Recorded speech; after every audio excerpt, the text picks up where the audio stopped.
Alright everyone, welcome back into another PGA DFS video. Going to be going over the fades, sleepers, value picks, and the shoulder shrug picks here for the FedEx St. Jude Invitational. Now this is going to be a no-cut event, so really any value play is going to be treated as a sleeper. I mean, that's really how the roster construction can go. This is all about getting 4 rounds in and trying to get lucky on the bottom end. You're just trying to nail the top end. The bottom end of your builds is all about getting lucky, but we're still going to put our best foot forward here, go through the motions, and just try to be as correct as possible. You do that, you're going to be successful week in and week out, and that's always the goal here. So all right, so we're going to start off with one of my first sleepers. That's going to be Jordan Spieth here. Dude has made 13 straight cuts in a row. Now he doesn't rank out that well in the model, only 12th on the model, and that's going to be kind of the main reason why I'm considering more of a sleeper, more of a player that you don't exactly want to go out of your way to play. Most of that is due to the fact that he does have to get a top 12 finish, which he did 2 years ago. But if he gets you that 30 place finish like he did last year, that's going to hurt you. But the one key thing that I want to point out with Jordan Spieth is the fact that we know that he wasn't playing that good at golf the previous 2 seasons. And so to me, it's kind of a good thing that he was able to, get a top 12 and even finish top 50% the previous 2 seasons. So that's really good.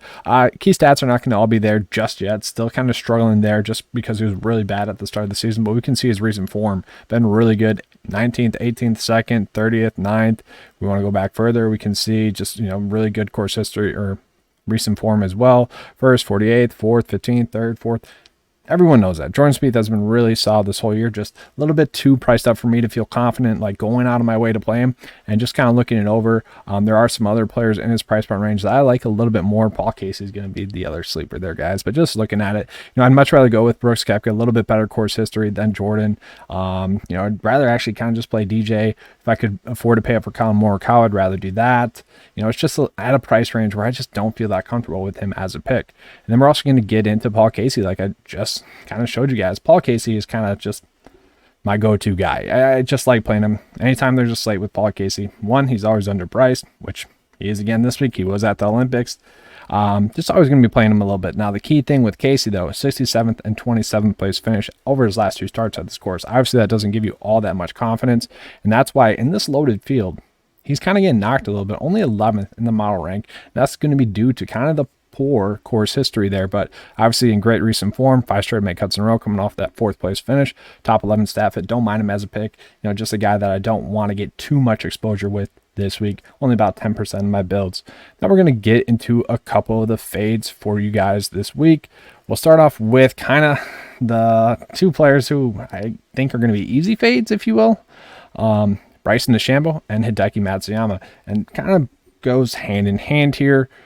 Hideki, other than the 4th place finish last week, not in the best recent form really since the Masters victory. It was expected that he would have a little bit of a tail off. We have seen that. He's a decent stat fit, top 20 or so in the stat fit rank there. That's fine. Not the best course history. Same thing with Bryson. Actually, this should be a course where he doesn't do all too well at, although it's Bryson. If he goes out and does have a good week, not going to be too shocking to anyone. Just to me, at these 2 price points, I'd rather play Casey, and I'd rather play another guy that I'll mention here in just a second. And, you could go with Louis Oosthuizen, who I have down as a core play. And then the last kind of fade, Rory. I don't know. Maybe I'm not good at guessing him correctly, I guess, if you will, because he was like the one blemish last week with the content, with his 4th place finish there at the Olympics. And if he gets that again, I'm fine with it. Just want to make the correct plays. And, even fading him last week was the correct move because, we favored Colin Morikawa, we favored Xander. Well, both of them finished technically better than him as well. So, all in all, I don't mind him. Just at the price point, still a little bit too risky for me as a pick. Now we're just going to get into a couple of shoulder shrug picks. The first one's going to be Patrick Cantlay. Perfectly fine with him as a pick. He's, top 15 or better in all the key metrics that we're looking at. Overall, 3rd best player in the 9-5 model. I don't know, just something about his price point I don't love. If he was, in the 8K price point range, I'd be all over it. But, 35th place finish and 12th place finish, I'm good with that.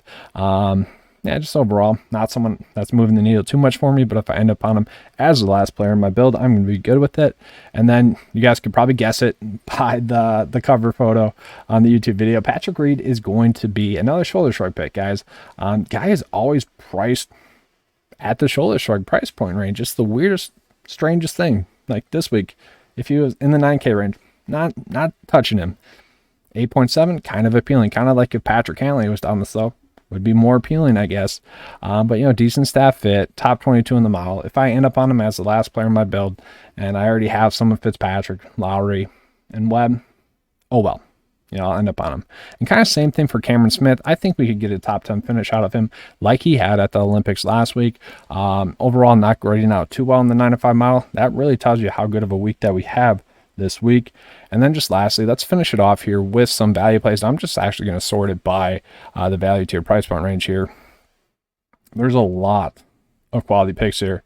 Obviously everyone's going to make the cut, but let's just sort by top 45 in the mile. Now, not everyone's going to pop up that I want to pop up, so we'll go back and do that again.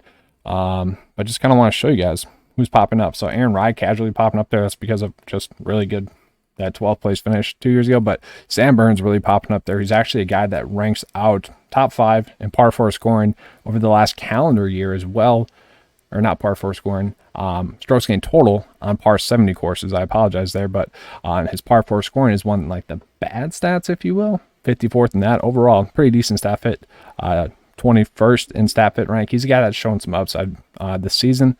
Look at Stuart Sink. Actually don't mind him. You know, some pretty strong course history here as well. 4th and a 10th place finish.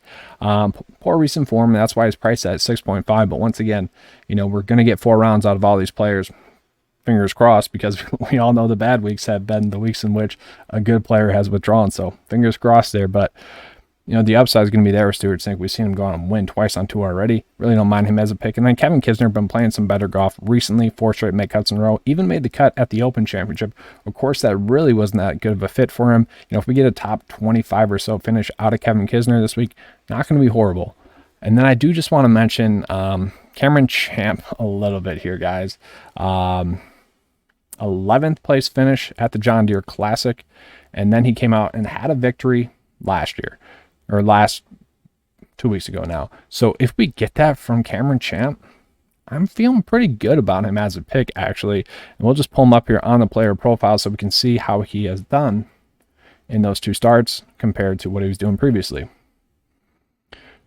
So let's just bring this in a little bit more. We'll go over the past month, 2 months. We can see just based off of this, he might have flipped the switch there. He might have found it out, but he is going to be coming off of a victory. Obviously, we don't always like to, you know, go off or target players that are coming off of a victory.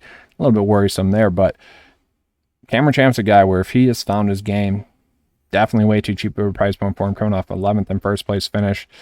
We're going to like that as a whole for sure at 6.7. And then I actually don't mind Matthew Wolff as well. Just kind of wanted to throw that out there for you guys because he's going to be one of those players at his price point that, you know, no cut event, he could easily go low as well.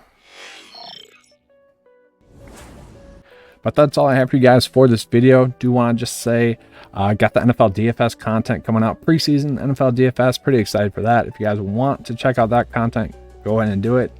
You can click on the video in the YouTube channel below.